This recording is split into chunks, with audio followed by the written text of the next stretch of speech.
시편 23편 2절과 3절 다 함께 읽겠습니다. 그가 나를 푸른 풀밭에 누이시며 실만한 물가로 인도하시는도다. 내 영혼을 소생시키시고 자기 이름을 위하여 의의 길로 인도하시는도다. 아멘. 기도합니다. 영광의 하나님, 사랑의 하나님, 이 시간 살아계신 주의 음성을 듣기 원합니다. 주께서 우리의 마음 가운데 영혼 가운데 말씀하여 주시옵소서. 아버지의 사랑으로 아버지의 생명으로 가득하게 하시고 충만하게 하여 주시옵소서. 연약한 영을 온전히 십자가 뒤에 가려주시고 살아계신 주님만, 영광의 주님만 온전히 드러나시고 말씀하시는 귀하고 복된 시간으로 온전히 삼아 주시옵소서.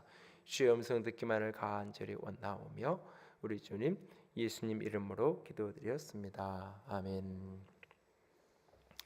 한반도 평화와 번영과 그리고 통일을 위한 판문점 선언문이라는 제목으로 시작되어진 지난 금요일 날 27일 남북 정상회담 이후 발표된 판문점 선언문이라고 이름 지어진 선언은 많은 사람들에게 희망과 설레임을 갖게 해 주었습니다.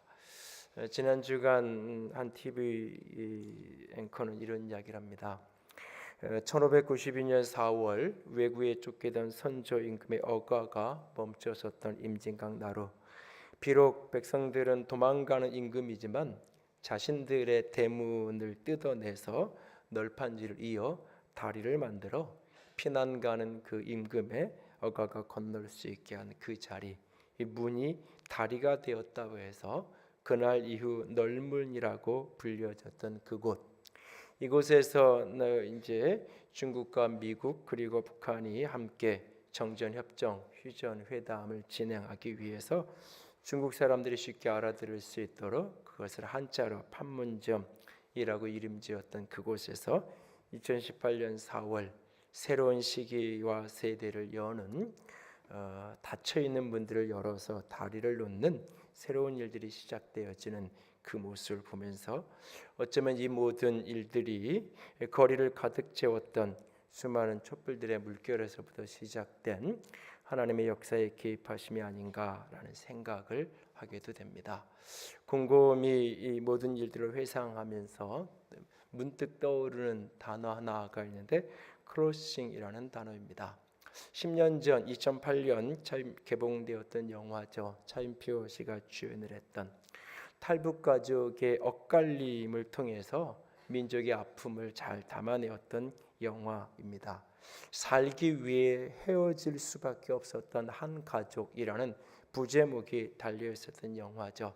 크로싱이라는 말은 원래 교차점, 접촉점, 건널목이죠. 그 만남을 향해서 끊임없이 애를 쓰는데 끊임없이 엇갈릴 수밖에 없는 한 가족의 슬픈 이야기. 그 모습 속에서 현대사에 끊임없이 엇갈린 이 땅의 이 민족의 자화상을 보는 듯했습니다. 함께 평화롭게 원하고 함께 잘 살기 원하지만 끊임없이 서로 바라보는 게 다르고 생각하는 게 다르고 느끼는 게 다르면서 달라 끊임없이 엇갈릴 수밖에 없는 이 민족이 한 크로싱, 한 교차점에서 만나는 듯한 느낌. 그 도보다리라고 일컬어지는 수많은 철길들이 있는 그곳에 사람들이 걸어갈 수 있는 다리를 만들어 놓고 그곳에서 양국의 정상이 함께 앉아서 이야기를 나누는 풍경을 보면서 저 다리가 그냥 저 짧은 다리로 끝나지 않고 남북이 함께 걸어서 오갈 수 있는 수많은 다리가 놓여졌으면 하는 그런 소원을 갖고 기도를 하게 됩니다. 이번 한 주간도 앞으로도 계속해서 역사의 전환기에 깨어 기도할 수 있는 저와 여러분이 될 수 있기를 원합니다. 국민대학교 교수님이시고 영락교회 장로이신 이의영 선생님께서 페이스북에 이런 글을 올리셨더라고요. 이번 주일 목사님들 참 힘들겠다. 그리고는 그 다음 줄이 이거예요. 사람들의 감동 지수가 하도 높아져서 웬만한 설교를 가지고는 사람들이 감동을 받지 않을 거라 이번 주일 목사님들 참 힘들겠다. 어젯밤 늦게 그 글을 보면서 어떻게 하셨을까 그런 생각을 잠깐 그 글을 보면서 했는데요. 오늘도 함께 말씀을 나누면서 주님 앞에 나아가기 원합니다. 영화 크로싱의 가장 가슴 아픈 몇 가지의 장면이 있는데 그 가운데 한 장면은 그 아버지 용수를 찾아서 이제 아들이 살아있다는 소식을 듣고 돈을 모아서 탈북 브로커를 시켜가지고 아들을 이제 북한에서 빼내는 거죠. 그렇게 이제 온갖 우여곡절 끝에 그 아들이 이제 탈북에 성공을 했는데 이제 서울로 데리고 오기 위해서 중국과 몽골 루트를 따라가는 탈북 루트를 따라서 오다가 결국은 이제 정체가 드러나게 되고 그 사막 어느 곳인가 그렇게 11살 준이는 홀로 버려지게 되죠. 아버지를 그리워하면서 끊임없이 걷고 또 걷지만 끝없는 모래사막 속에 끝없이 방황할 뿐이고 제자리일 뿐입니다. 밤하늘에 수많은 별들이 쏟아질 듯 가득한 그 별 아래 11살짜리 그 아이는 홀로 그렇게 황량한 광야에 누워서 인생의 마지막 순간 그토록 애절하게 아들을 찾는 아버지의 마음을 만나보지 못한 채로 그렇게 인생을 마감하는 가슴 아픈 모습을 보면서 10년 전 일이 영화의 한 장면이었지만 지금도 그 장면을 떠오르면 가슴이 저려오는 느낌을 갖게 됩니다. 살아오면서 길을 잃어 고생을 해본 기억이 혹 있나요? 어디로 가야 할지를 알 수 없어 너무나 힘들었던 순간을 맛본 적이 있나요? 분명히 눈은 뜨고 있는데 분명히 나는 보고 있는데 어디로 가야 될지를 모르겠던 순간, 길을 잃고 방황할 수밖에 없었던 인생의 어떤 순간을 만나본 적이 있나요? 언제, 어디서, 어떤 자리에서였나요? 아니, 그 잃어버리고 방황하던 그 길에서 다시 제대로 된 길을 찾아 걸을 수 있었다면 어떻게, 누구의 도움으로 다시 걸을 수 있었었나요? 어린 시절 아버지의 편애와 빈자리 속에서 가족의 양들을 키우면서 유대 광야를 지나야 했던 다윗, 알 수 없는 분노 속에서 자신을 죽이려고 쫓아오는 그 사울 왕을 피해서 광야 어느 바위틈에 숨어 지냈어야 했던 그런 다윗, 수많은 전쟁의 여정 속에서 전쟁터의 그 광야의 장막에서 밤을 지새워야 했던, 잠들어야 했던 그 사람, 스스로 자기 자신의 잘못된 선택의 결과로 쓰라린 아픔을 느끼면서 자녀들을 인해서 찢어지는 가슴을 움킨 채로 긴 밤을, 불면의 수 없는 밤을 보내야 했던 다윗, 그가 오늘 고백합니다. 여호와는 나의 목자시니 내게 부족함이 없으리로다. 내가 사망의 음침한 골짜기로 다닐지라도 해를 두려워하지 않을 것은 주님께서 나와 함께 하시기 때문이다. 그렇습니다. 주님이 나의 선한 목자가 되셨기 때문에 그분 안에 나는 부족함이 없고 나는 두려움이 없이 사망의 음침한 골짜기라도 지나간다고 그는 고백했습니다.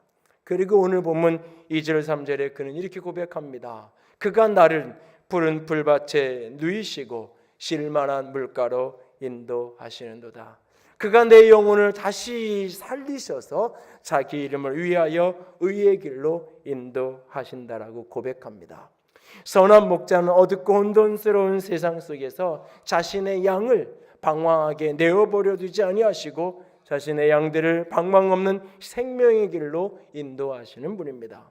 저와 여러분이 방황할 수밖에 없는 혼돈스럽고 어두운 이 세상 속에서 주님으로 말미암아, 주님을 나의 선한 목자로, 나의 목자로 붙음으로 말미암아 방황하지 않는 인도함 가운데 살아가는 그런 믿음의 여정, 생명길을 걷는, 옳은 길을 걸어가는 주의 백성들이 되어질 수 있기를 원합니다.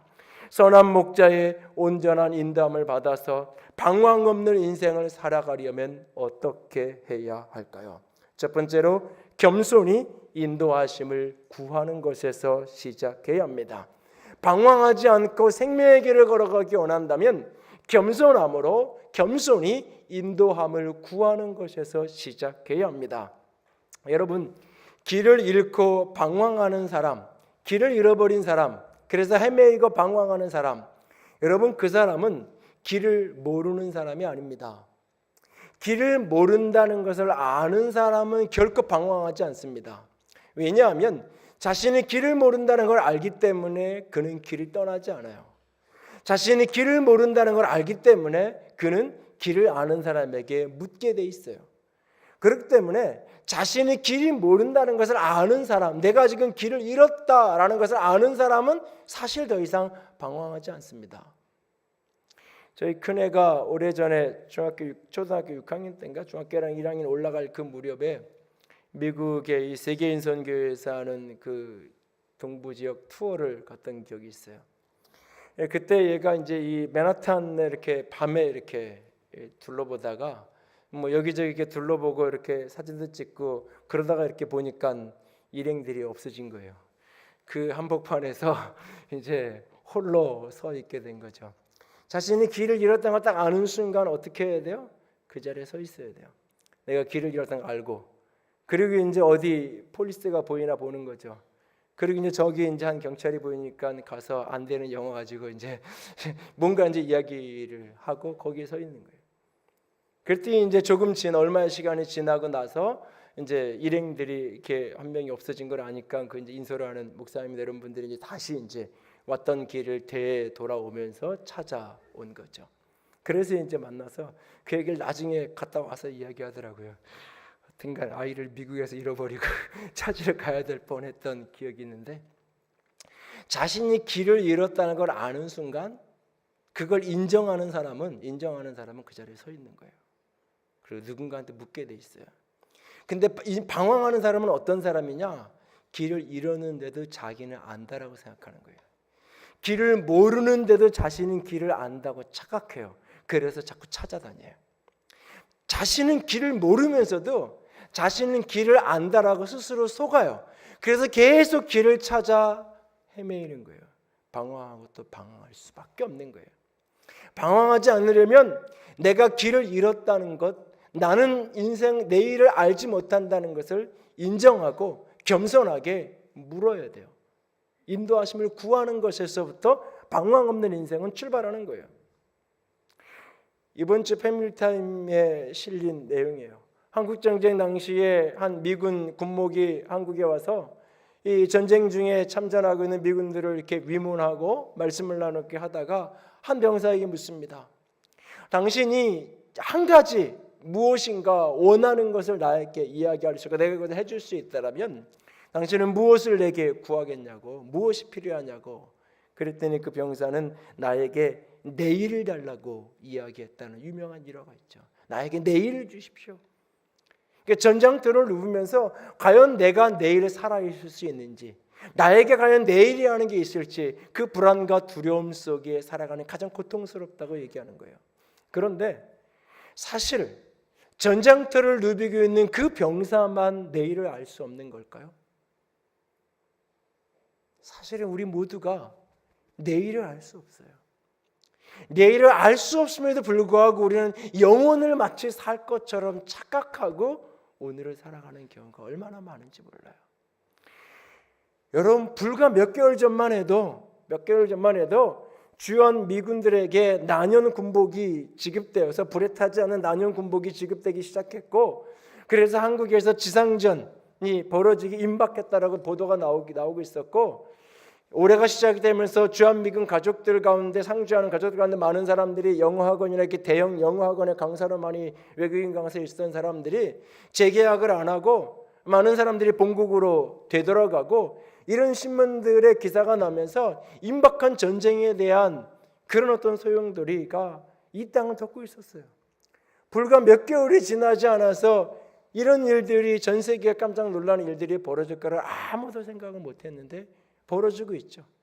이것이 또다시 내일 어떤 모습으로, 지금은 온 땅이 평화의 기운으로 가득하지만 그래서 당장이라도, 우리 막내가 어저께 아빠 통일 언제 되는 거야? 그렇게 묻던데, 당장이라도 무엇인가 이루어질 것처럼 보이지만 불과 한 주가 지나고 한 달이 지나서 또 어떻게 급변할지 우리는 알 수 없는 거예요. 여러분, 지난 한 주만 돌아봐도 지난 주일날 다음 주면 오늘이면 여기서 만날 줄 알고 다음 주에 봅시다 라고 하고 헤어졌는데 이런저런 이유로 오늘 이 자리에 함께 할 수 없는 사람이 있어요. 여러분, 우리는 내일을 알지 못하는, 알 수 없는 연약한 자예요. 그 연약함과 무지함과 어리석음을 인정하는 겸손. 그 주님, 나에게 인도하심이 필요합니다. 내 인생을 인도해 주세요. 옳은 길로, 생명의 길로 나를 인도해 주세요 라고 겸손히 인도하심을 구하는 것에서부터 방황 없는 인생은 시작되는 거예요. 예레미야서 50장 6절 말씀 다 같이 읽습니다. 내 백성은 잃어버린 양떼로다. 그 목자들이 그들을 곁길로 가게 하여 산으로 돌이키게 하셨으므로 그들이 산에서 언덕으로 돌아다니며 쉴 곳을 잊었도다. 이게 그들을 곁길로 가게 했다. 거짓 목자, 싹군 목자가 이스라엘 백성들을 길을 잃어버리게 하고 곁길로 가게 했다고 말하는 건데, 여기에 곁길로 가다는 이 표현이 히브리어 원문을 보면 이게 똑바로 가다가 그냥 샛길로 잠깐 빠지는 그런 걸 이야기하는 게 아니에요. 이게 사이클, 빙글빙글빙글 제자리를 돌게 만드는. 그래서 이 산으로 전적으로 계속 돌아다니는데 길은 잃어버린. 열심히 다니는데 늘 제자리에 서와 머물게 되는 그 모습. 윤형방황이라는 표현을 쓰잖아요. 사막과 같이 사방이 똑같은, 산 깊은 산과 사방이 똑같은데 사람을 갖다 놓고 분명히 앞으로 걸어가는데 결국은 제자리. 그 사람을 눈을 이렇게 가려놓고 안대를 하고 걸어가게 하면 사람은 똑바로 걷지 않고 결국은 사람이 자기가 출발했던 자리로 되돌아오게 된다고 얘기하잖아요. 그 준이라는 그 아이가 영화 속에서 끊임없이 그 방황하고 끊임없이 아빠를 찾아서 걷는데 결국은 제자리인 것처럼. 근데 우리 인생이 많은 경우가 사실 그래요. 어제 했던 실수, 그때 했던 실수, 다시는 교회 생활 그렇게 하지 않을 거야. 다시는 내가 그렇게 사람 관계 하지 않을 거야. 다시는 내가 이런 잘못하지 않을 거야. 수없이 결심하지만 꼭 했던 실수 다시 하잖아요. 했던 잘못 다시 범하잖아요. 사실 인생을 살면서 내가 갔던 길만 다시 안 갈 수 있다면, 내가 했던 실패, 내가 했던 실수, 내가 했던 잘못만 반복하지 않을 수 있는 인생을 살아갈 수 있다면 그 사람은 사실 보통 사람이 아니 그런 사람은 어쩌면 위대한 사람이에요. 우리는 늘 다시는 내가 이런 길을 걷지 않을 거야. 다시는 이런 삶을 살지 않을 거야라고 말하고도 어느 날 또 그 자리에 가 있는 그 자기 자신을 우리는 수없이 발견하게 되지 않나요? 다람쥐 쳇바퀴 돌듯이, 한쳇바퀴 돌듯이 끊임없이 무엇이 바른 길이고 무엇이 생명의 길인지를 모른 채로. 그래서 전도서의 지혜자는 그렇게 말씀하잖아요. 하나님이 우리에게 형통한 날을 주었고 곤고한 날을 주었고 이 두 날을 병행하셔서 교차적으로 같이 뒤섞어 놔서 장래일을 알지 못하게 하셨다고. 인생은 내일을 알 수 없는 인생이에요. 그것을 인정하고 주님 나를 인도해 주세요. 여러분, 왜 열왕기상 3장에 솔로몬이 했던 기도를 하나님이 그렇게 기뻐하셨는지, 하나님이 그렇게 마음에 들어 하셨는지, 우리는 단순하게 솔로몬이 지혜를 구했기 때문이라고 이야기해요. 근데 많은 현대 그리스도인들이 솔로몬이 구했던 지혜를 주세요라고 말할 때 그 지혜는 사실 성공의 반대말이에요. 솔로몬처럼 성공하게 해주세요. 그래서 내가 지혜가 필요하고 똑똑해야 돼요. 공부 잘하게, 이 이야기예요 사실은. 근데 열왕기상 3장을 끊임없이 들여다보면 솔로몬이 구했던 지혜는 성공이 아니에요. 솔로몬은 비록 상처받고 아픔이 있는 부모 밑에서 태어났지만 태어날 때부터 하나님은 그를 다윗을 뒤이은 왕으로 하나님은 약속하셨어요. 그 약속의 말씀을 어머니 밧세바는 평생 가슴에 품고 살았고 결국 그가 왕이 되는 자리까지 인도했어요. 그렇기 때문에 그는 다윗성에서 왕제로서의 모든 교육을 받으면서 어렸을 때부터 그는 자란 사람이에요. 그가 마침내 왕이 되었어요. 왕이 된 그가 기브론 산당에 가서 하나님께 제단을 쌓아서 하나님께 예배하며 나아가요. 거기서 일천 번제를 하나님께 올려드리는 그날에 그 밤에 하나님이 꿈에 그를 찾아오셔서 내가 너에게 무엇을 하여 주기 원하느냐, 뭘 주었으면 좋겠느냐, 너는 내게 구하라 라고 말합니다. 너는 내게 구하라고. 그때 솔로몬이 무엇이라고 이야기하냐면 자신의 아버지가 왕이 된 게 은혜였고, 자신의 아버지가 왕이 된 게, 아버지가 능력 있는 사람이어서 왕이 된 게, 우리 아버지 잘나서 왕이 된 게 아니라 우리 아버지도 초라한 사람이었는데 그 할아버지에게 줄 때 별로 기대받지 못한 그런 아버지였는데 하나님이 은혜 주셔서 왕을 삼아 주셨고, 하나님이 내 아버지에게 은혜 주셔서 아버지의 왕위를 이을 아들이 있게 하셨으면 그게 바로 자기 자신이잖아요. 그러니까 내가 왕이 된 게 하나님의 은혜요, 아버지 닮았난 덕분이라고 고백하는 거예요. 그리고는 그렇게 얘기해요. 그는 나는 작은 아이입니다. 나는 출입할 것을 알지 못합니다. 그런데 이 백성은 이렇게 많은데 이 수많은 백성들을 내가 어떻게 판단하겠습니까? 어떻게 내가 분별할 선과 악을 어떻게 내가 분별할 수 있겠습니까? 하나님 내게 듣는 마음을 주세요. 이게 우리 개혁개정판에 의해서 듣는 마음이라고 직역을 해놨어요. 히브리 원문을. 과거 개혁 한글판 성경에는 이것을 지혜라고 했죠. 지혜를 구했다고 하니까 다 사람들이 이걸 성공으로 오해하는 거예요. 그래서 성경을 새로 번역을 하는 번역팀들이 이것을 아마 의도를 다 모르지만 아마 그런 의도였어요. 그러니까 듣는 마음이라고 직역을 풀어놨어요. 이것을. 여러분, 왕제로 평생을 훈련받은 20대 후반 30대 초반의 왕이에요. 진짜 출입할 걸 모르나요? 진짜 국제 정세를 모르나요? 진짜 몰라서 모른다고 이야기하는 건가요? 배운 게 없고 들은 게 없고 읽은 게 없고 쌓인 게 없어서 나는 모릅니다 라고 이야기하는 걸까요? 강화도 저 해변에서 무지렁이로 살다가 어느 날 강제로 끌려와서 왕이 된 철종 임금처럼 그렇게 아무것도 진짜 몰라서 모른다고 이야기하는 걸까요? 아니에요. 그는 모든 것을 알고 모든 것이 준비된 사람이에요. 그러나 아무것도 몰라요. 자기 자신을 믿지 않는 거예요. 자기 지식, 자기 경험을 신뢰하지 않는 거예요. 하나님, 나는 어린아이, 출입할 것조차도 모르는 사람입니다. 하나님, 내게 듣는 마음을 주세요. 알려주세요. 인도해 주세요. 가르쳐 주세요. 그랬더니 열왕기상 3장 10절에 하나님은 성경을 이렇게 기도해요. 솔로몬이 그렇게 구했던 그 말씀이 하나님 마음에 들었다. 하나님이 그 마음에 흡족해 하셨다고 말하고 있어요. 나는 모릅니다. 하나님 알려주세요. 오늘 동일하게 이렇게 기도할 수 있는 저 여러분이 될 수 있기를 원합니다. 모르는 것을 모르는 줄 알고 구할 줄 아는 사람, 그런 인생이 방황하지 않을 수 있는 거예요. 두 번째로, 방황하지 않고 생명으로 인도를 받으려면 선하신 인도하심을 신뢰하고 나아가야 됩니다. 나의 목자의 인도하심은 선하신 인도하심이라고 굳게 믿어야 그 다음에 내가 따라가는 게 가능합니다. 두 여자 말을 잘 듣고 살아야 인생이 평안하다 그랬어요. 한 여자는 집에 있는 여자고 한 여자는 차에 있는 여자고, 차에 목소리만 나오는.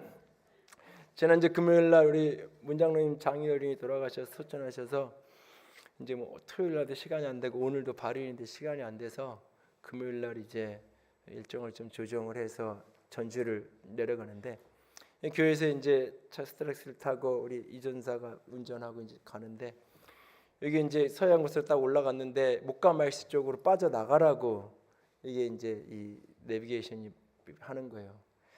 근데 이제 가면서 원래 가면서 생각할 거는 서해안으로 좀 내려가겠지 어느 정도 그 생각을 하고 갔는데 방향이 그렇게 지시등이 나오는 거예요. 그런데 문제는 방향을 이렇게 대고 목감 쪽으로 빠지려고 그 차선에 들어가서 섰는데 여기가 꽉 막혀 있는 거예요. 그러니까 자꾸 옆에 눈이 가죠. 저쪽에. 그러니까 제가 옆에 앉았다가 왜 이쪽으로 가는 건데? 아니 내비게이션 일로 가려는데요. 그래? 저쪽으로 가. 저쪽으로 가도 돼.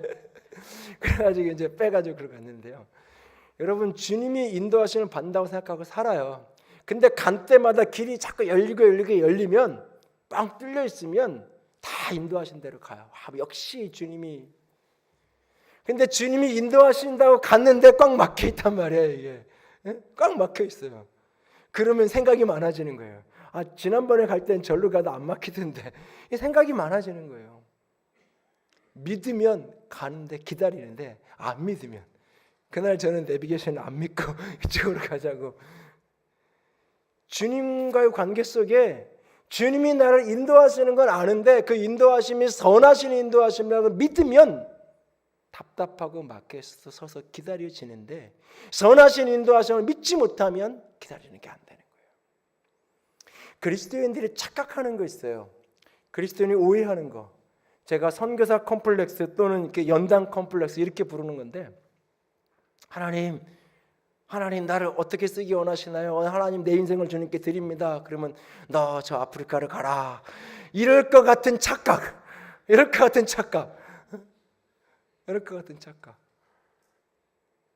어떤 분이 하나님 내가 이렇게 하나님께 하나님 어떻게 해야 될까요? 묻기만 하면 하나님은 늘 나한테 손해보는 길로 가라 그런데, 늘 나한테 참으라 그러고 늘 나한테, 그래서 이번에는 안 물어보려고요.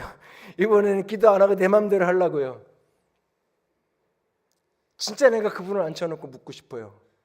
진짜 하나님이 인도하시는 대로만 걸었나요? 진짜 보이지 않고 막막해도 주님이 이끄시는 길만 걸었나요? 그렇다면 결코 주님은 당신의 인생을 실패의 인생, 패배의 인생, 절망의 자리로 인도하지 않는다고. 제가 이렇게 오지나 이렇게 힘든 데서 사역하시는 선교사님이나 그런 분들 중에 제가 깊이 개인적으로 교제하는 분들이 계세요. 그런 분들의, 그리고 내가 더 만나보고 싶고 교제하고 싶은 자꾸 속에서 열망이 일어나는 분들이 계시는데, 어떤 분이냐면 누가 봐도 힘든 데 있어 사역해요. 근데 본인은 힘들지 않아요. 그게 그냥 이렇게 말로 힘들지 않은 척, 그냥 그렇게 나는 안 힘들어 자기 암시를 하는 게 아니에요.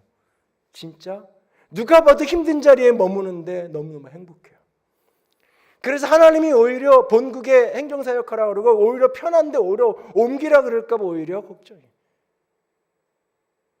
그곳에 누가 봐도 힘든 자리인데 너무너무나 행복해요. 그게 그냥 살다 보니 적응되는 게 아니에요. 하나님의 은혜가, 선한 목자의 감당케 하시는 힘이 거기에 있기 때문에 가능한 거예요. 여러분, 주님이 우리를 인생길을 인도하시고 이끌어 가실 때 결코 우리를 고통과 아픔으로만, 슬픔과 절망으로만 우리를 인도하시는 분이 아니에요. 여러분, 오늘 목자가 어디로 인도해요?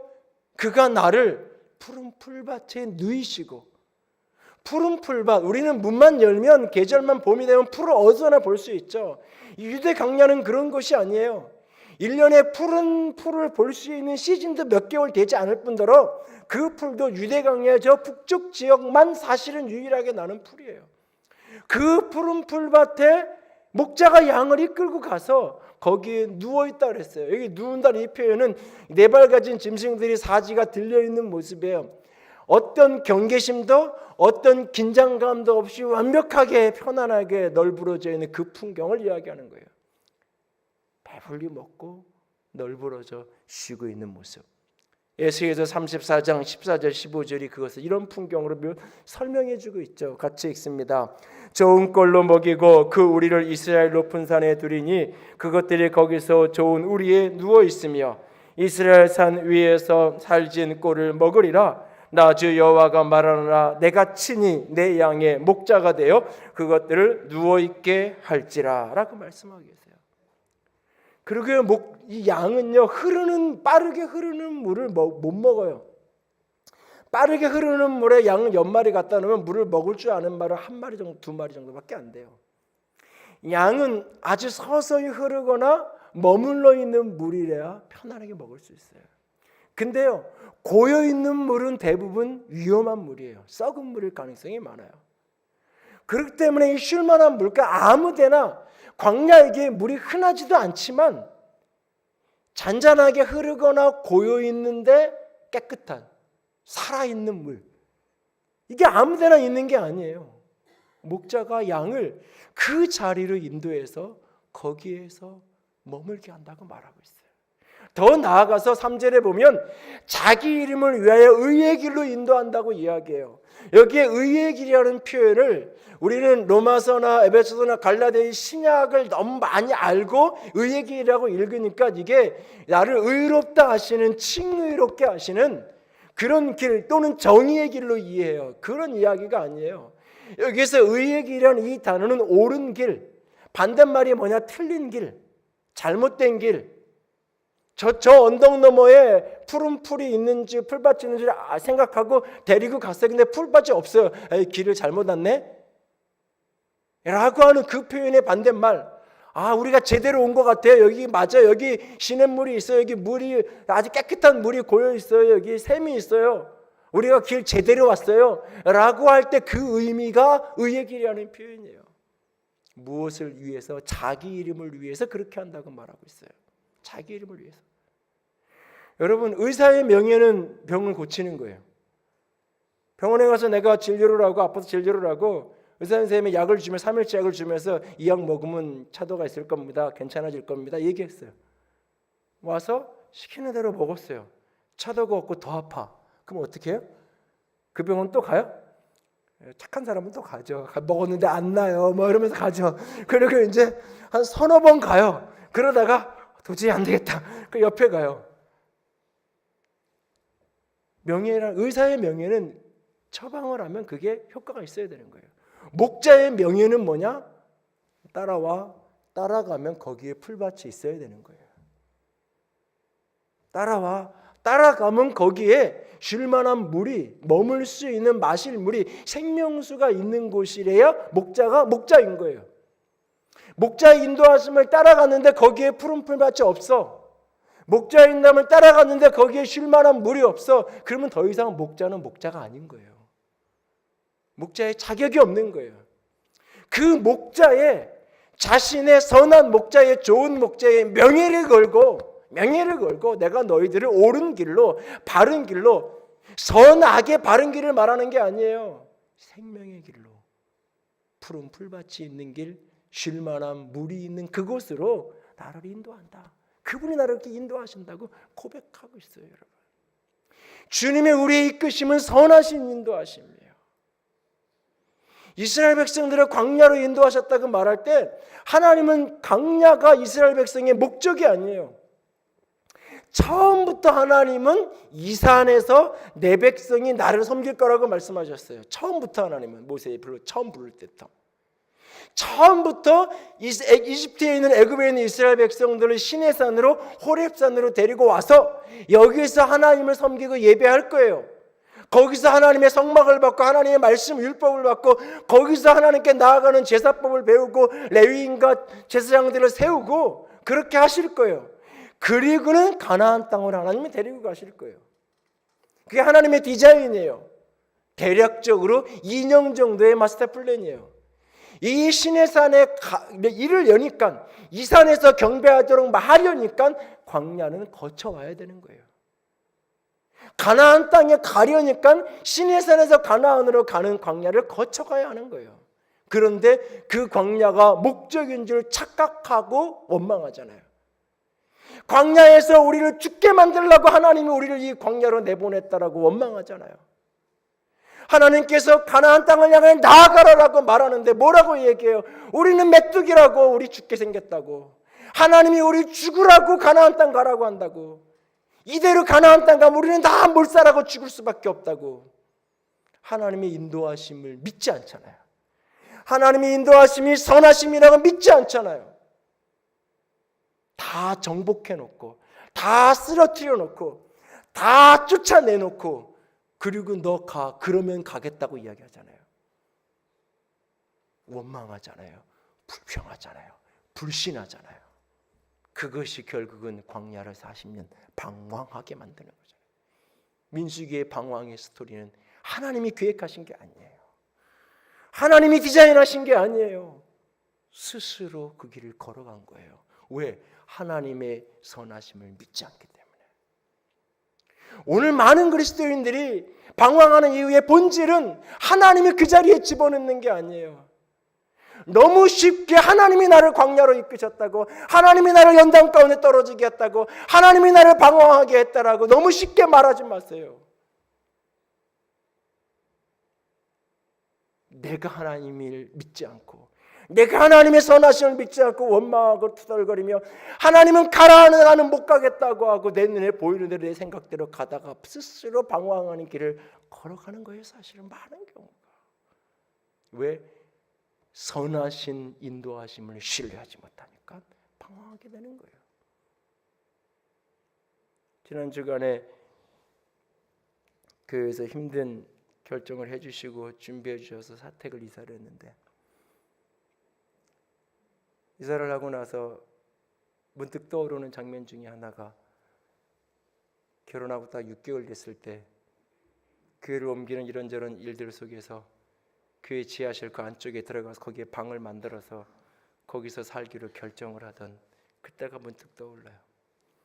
교회 형편이 이렇게 돼서 이렇게 해야 되겠다고 얘기했을 때 장인들이 오셔서 딱 이야기를 듣더니, 들어가서 살아야 되면 살아야지 뭐, 딱 한마디 하고 일어나서 가시더라고요.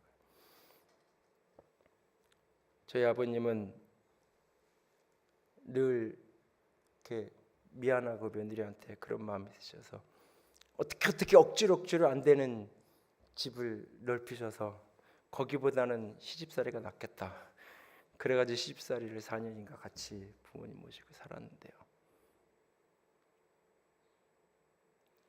어찌 보면 가장 힘든 시간인 것 같았지만, 사실 그 시간을 거쳐오면서 되돌아보면, 그러지 않았으면 부모님들하고 소통하고 함께 살면서 배워야 될 걸 배우고 이해하고 서로 품어줄 수 있고, 그 시간을 훈련하지 못했을 거예요. 되돌아보면 인생을 살면서 어떤 것도 하나님이 인도하신 길은 선한 길이에요. 선한 길이에요. 그것을 믿으면 방황하지 않을 수 있어요. 방황하지 않을 수 있어요. 그걸 못 믿으니까 가다가 조금 막히면 이 길이 아닌가 봐 끊임없이 의심하면서 내 눈에 보기 좋은 길을 걸어가는데, 그게 결국 자기 발등을 찍는 경우가 얼마나 많은지 몰라요. 방황 없는 인생을 살고 싶은가요? 내가 모른다는 것을 겸손히 인정하고 하나님 앞에 엎드려 인도하심을 구하십시오. 그리고 그분의 인도하심이 선하신 인도하심이라는 것을 전폭적으로 신뢰하십시오. 그리고 그렇게 신뢰했다면 일어나서 기꺼이 그 인도하심을 따라가십시오. 기꺼이 따라가십시오. 여러분, 성경은 요즘에 여러분들이 양을 치는 데 가면 양을 몰고 가는 목자들을 볼 수 있어요. 그러나 성경에서 늘 묘사할 때는 목자는 양을 인도한다고 표현하고 양은 목자를 따라간다고 표현해요. 목자는 양을 몰아가지 않아요. 성경의 묘사를 살펴보면 이건 하나님이 우리를 향하신 뜻이에요.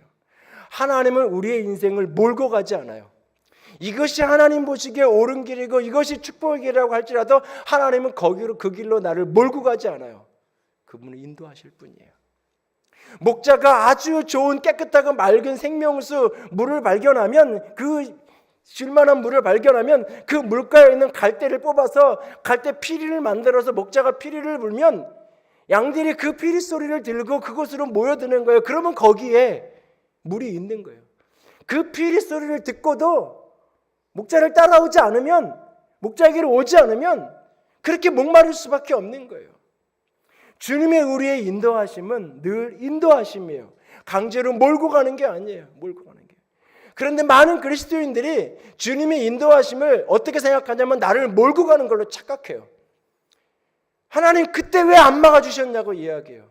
그때 내가 그렇게 결정할 때 그거 왜 안 된다고 얘기하지 않았냐고 수없이 나중에 얘기해요. 안 된다고 안 하긴 누가 안 했어요. 친정엄마도 그 남자 안 된다고 수없이 얘기했고, 교회 목사님도 그 일을 하면 안 된다고 수없이 얘기했고, 근데 그때는 하나도 안 들렸잖아요. 안 들렸어요. 아무도 얘기 안 했다고 착각해요. 사실은 안 들렸어요. 아니, 그래서 강제로 못 만나게 하고 강제로 다른 데 갖다 원서 집어넣어놓고, 그러면 뭐라 그래요? 내 인생 사는 건데 내가 고생해도 내가 고생하지 왜 그러시냐고 그러면서 화내고 분노하잖아요. 하나님도 우리를 인도하실 때 강제로 인도하지 않으세요. 한 발 앞서 저 멀리서 희미하게 그냥 보이는 것으로 보여주면서 따라오라고 하지도 않으세요. 한 발 앞에 인생의 마스터 플랜 전체를 다 보여주지도 않아요. 캄캄한 밤에 바로 앞에 있는 호롱불처럼 한 발 앞서서 그분이 우리를 인도하셔요. 특별히 그분의 생명의 말씀으로 우리의 지각을 사용하도록 하나님이 주신 그 단단한 음식이라고 말하는 이 생명의 말씀 성경으로, 그런데 이 성경이 단지 문자적인 의미의 성경이 아니라 그 위에 성령으로 덮여진 말씀. 그래서 하나님의 영으로 인도받는 자는 하나님의 아들이다. 로마서 8장이 말하잖아요. 뒤집어 읽으면 하나님의 아들이라고 말하면서 하나님의 영으로 인도받지 못한다면 두 개 중에 하나예요. 이 아들이라고 말하는 게 착각이고 가짜든지, 아니면 심각한 병에 걸린 아들이든지, 스스로 하나님의 아들이라고 말하며 성령의 인도를 받지 못하는 채로 살아간다면, 말씀 위에 성령이 기름 부어져서 이 말씀이 살아있는 생명이 돼서 내 삶을, 내 인생을 이끌어간다고요. 그리고 우리 곁에 우리를 환경의 문, 상황의 문을 열고 닫으시면서 우리 곁에 함께 인생을 살아가는 신앙의 동료와 사람들을 붙여주셔서 그렇게 하나님 우리를 말씀하시고 인도하세요. 그 하나님의 인도하심은 늘 선하신 인도하심. 그것을 믿는다면 그 음성을 들었을 때 기꺼이 따라갈 수 있는 저와 여러분이 될 수 있기를 원합니다. 한 도사가 길거리에 자판을 펼쳐놓고 길 가는 사람한테 물었다 그러죠. 당신은 내일을 몰라 두렵지 않냐고.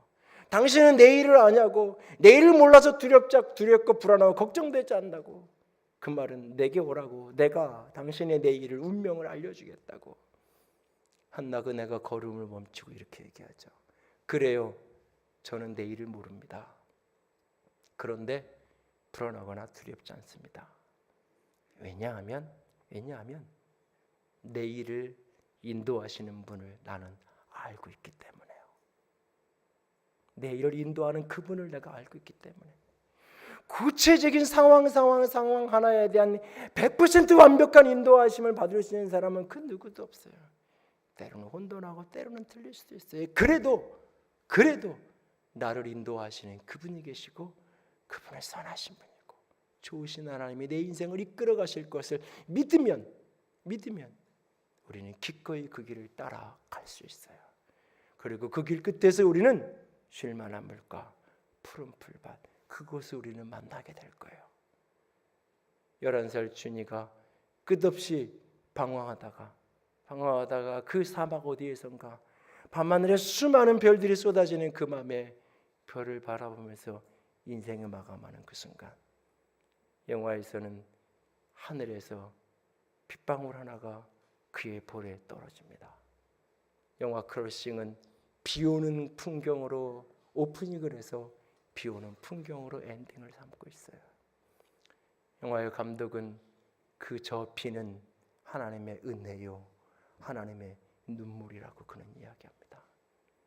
그 황량한 광야에 방황하며 갈 길을 잃어버린 그 영혼, 그런데 하나님은 알고 계신 거예요. 하나님은 알고 계신 거예요. 여러분이 오늘 인생이 어떤 방황의 길을 걷고 있나요? 그날 야곱이 이야기하잖아요. 그 황량한 광야에서 돌베개를 자고 잠들었던 그 밤에 그는 이야기하잖아요. 하나님이 여기 계셨는데 내가 몰랐다고. 하나님이 여기 계신 걸 이제야 내가 알았다고. 여러분이 방황하는 그 자리에 거기에 주님이 계십니다. 그 자리에 걸음을 멈추고 더 이상 내가 길을 찾고 나서 내 삶이 회복되고 나서 좀 괜찮아지고 나서 그때부터 내가 하나님을 찾고 신앙생활로 제대로 해볼게요 라고 하지 말고 그 자리에 그대로 서서 하나님, 나는 모릅니다. 내일을 알지 못하는 사람입니다. 하나님, 인도해 주세요. 당신의 선하신 인도하심을 내가 믿기로 작정합니다. 기꺼이 따르겠습니다. 주님, 내게 말씀해 주세요. 주의 종이 듣겠나이다. 그렇게 그 자리에 서서 묻고 또 물을 수 있기를 원합니다. 주께서 보여주시고 들려주시고 말씀해 주실 것입니다. 그리고 어느 날 우리는 이렇게 고백할 겁니다. 여호와는 나의 목자시니 내게 부족함이 없도다.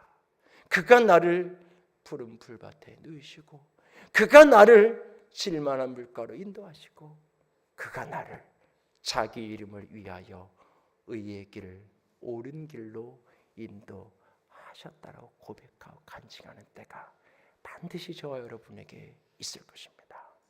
그렇게 방황하지 않고 주의 인도하심을 따르는 우리 모두가 될 수 있기를 주님의 이름으로 부탁을 드립니다. 함께 찬양할까요? 내일은 난 몰라요. 하루하루 살아요. 불행이나 유행함도 내 뜻대로 못해요. 험한 이 길 가고 가도 끝은 없고 고네요. 주님 예수 팔레미사 내 손 잡아 주소서. 내일 일은 난 몰라요. 함께 고백하며 찬양합니다. 내일 일은 난 몰라요. 하루하루 살아요. 불행이나 여행함도 내 뜻대로 못해요. 험한 이 길 가도 가도 끝이 없고 보내요. 주님 예수 발레미사 내 손 잡아 주소서. 내일 일은 난 몰라요. 장래일도 몰라요. 아버지여 날 붙드사 평안한 길 주옵소서. 좁은 이 길 진리의 길 주님 가신 그의 길 힘이 들고 어려워도 찬송하며 갑니다. 성령이여 그 음성을 항상 들려주옵소서. 내 마음은 정했어요.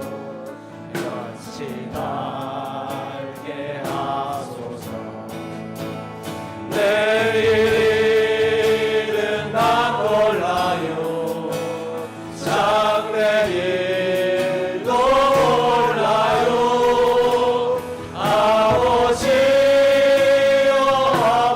아버지여 주신 소명 이루소서. 내일은 난 몰라요. 장래일도 몰라요. 아버지여 날 붙드시사 평탄한 길 주옵소서. 이 시간 같이 기도합니다. 주님, 주님, 나는 길을 알지 못하는 어린 아이입니다. 주님, 나의 길을 인도하여 주시옵소서. 주님, 주님, 인도하여 주시옵소서. 아버지여 날 붙드사 평탄한 길 주옵소서. 같이 기도합니다. 사랑의 하나님, 영광의 하나님, 나를 붙들어 주시옵소서.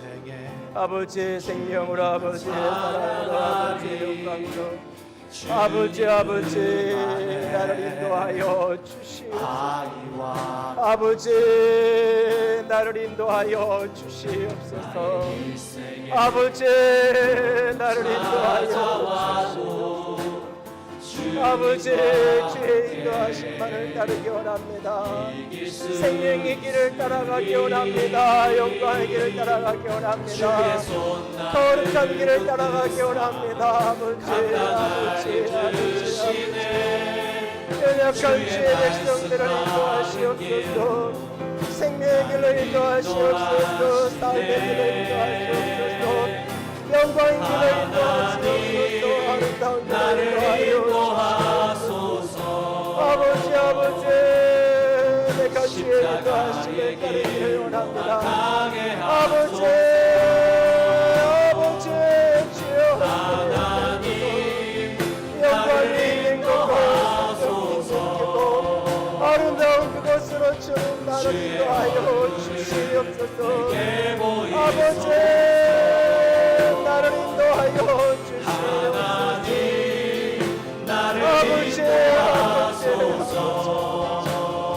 아버지 십자가의 길로만 가게 하소서. 하나님 나를 인도하소서. 주의 얼굴을 내게 보이소서. 이 시간에 우리 한 번 더 기도합시다. 여러분 가족 가운데, 여러분 친구 가운데, 동료 가운데, 이웃 가운데 오늘 인생의 깊은 방황 속에 헤매이는 이가 있지 않나요? 주님 인도해 주세요. 주님 만나 주세요. 오늘 인생의 방황뿐만 아니라 신앙의 방황 속에 아파하는 이들이 있지 않나요? 하나님 인도해 주세요. 하나님이 만나 주세요. 생명으로 이끌어 주세요. 방황 가운데 있는 내 가족이나 지체를 위해서 한 번 더 기도합니다. 사랑의 하나님, 영광의 하나님, 주님만을 사랑합니다. 주의 영광을 바라봅니다.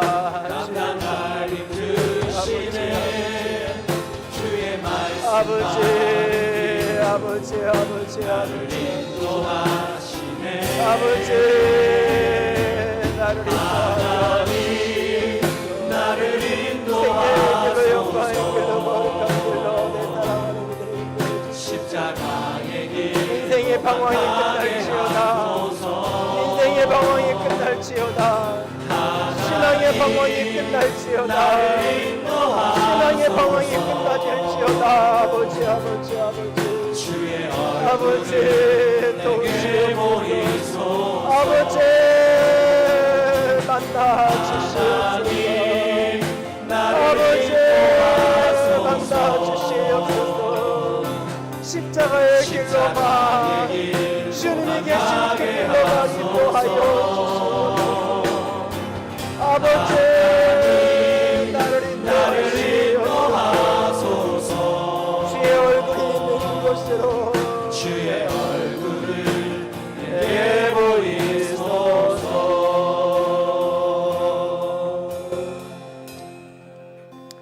그가 나를 푸른 풀밭에 누이시고 그가 나를 실만한 물가로 인도하시며 그가 나를 자기 이름을 위하여 의의 길로 옳은 길로 인도하심을 믿습니다.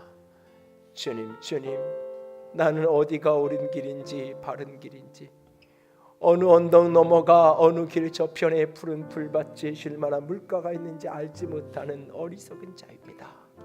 주님 알지 못하는 이 연약한 자들을 인도하여 주시옵소서.